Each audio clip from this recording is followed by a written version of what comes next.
Terima kasih pemirsa, Anda masih bersama kami di Selamat Pagi Indonesia. Pemirsa, Uni Eropa membuat terobosan untuk menjaga lingkungan dunia dengan meloloskan rancangan undang-undang pemusnahan fashion yang tidak terjual. Pemirsa, aturan ini mewajibkan produsen fashion baik itu baju, celana, kaos kaki, sepatu, dan banyak barang fashion lainnya untuk menjual kembali barang yang tidak laku di pasaran daripada menghancurkan atau membuangnya. Penjualan kembali bisa dilakukan dengan memberikan diskon atau bahkan hibah kepada mereka yang membutuhkan. Tapi hal ini banyak ditentang oleh produsen fashion karena dana yang dibutuhkan untuk memberikan diskon maupun melakukan pembaruan terhadap barang fashion lebih mahal daripada membuang atau menghancurkan barang tersebut. Selain itu mereka juga meminta RUU ini turut mengatur serbuan barang fashion dari negara-negara di Asia seperti Tiongkok dan juga Vietnam.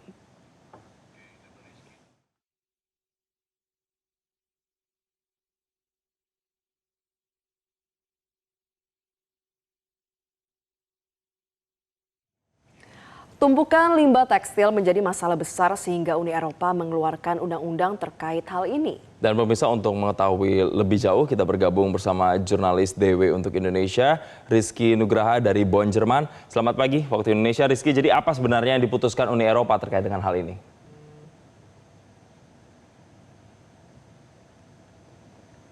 Ya, Uni Eropa kini melarang industri fashion untuk menghancurkan pakaian dan alas kaki yang tidak terjual. Melalui aturan baru ini, perusahaan diwajibkan mencari alternatif lain selain pemusnahan, seperti menjual kembali, memberikan diskon, menyumbangkan, memperbaiki atau juga menyalurkan ke pasar di negara lain. Selama ini, barang-barang yang tidak terjual bisa berasal dari berbagai sumber, misalnya produk yang dikembalikan pelanggan, atau barang yang tidak habis terjual di toko sebelum koleksi baru diluncurkan. Nah, bagi banyak perusahaan, memusnahkan produk tak terjual selama ini dianggap lebih murah dibandingkan jika harus menyimpan, memperbaiki atau menjualnya kembali. Tapi berdasarkan data Uni Eropa, sekitar 4 hingga 9% tekstil yang tidak terjual di Eropa dimusnahkan setiap tahun. Menurut Komisi Eropa, penghancuran tekstil yang tidak terjual di Eropa diperkirakan menyebabkan sekitar 5,6 juta ton emisi CO2 per tahunnya. Belum lagi dampaknya terhadap penumpukan sampah di tempat pembuangan akhir, bukan hanya di Eropa, tetapi juga harus diakui di berbagai belahan dunia. Ya, Rizky, lalu bagaimana aturan baru ini mempengaruhi pelaku usaha retail dan juga konsumen?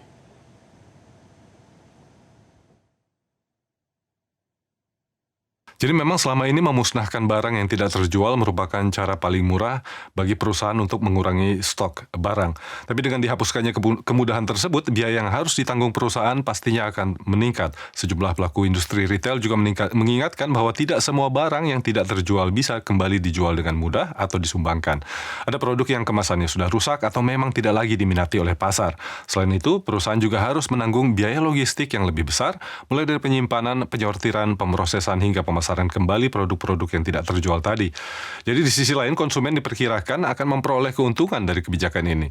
Asosiasi Retail Jerman memperkirakan kelebihan stok barang berpotensi akan membuat harga produk di pasaran menjadi lebih murah. Ya Rizky, tapi apakah aturan baru ini benar-benar bisa menyelesaikan persoalan limbah pakaian di Eropa saat ini?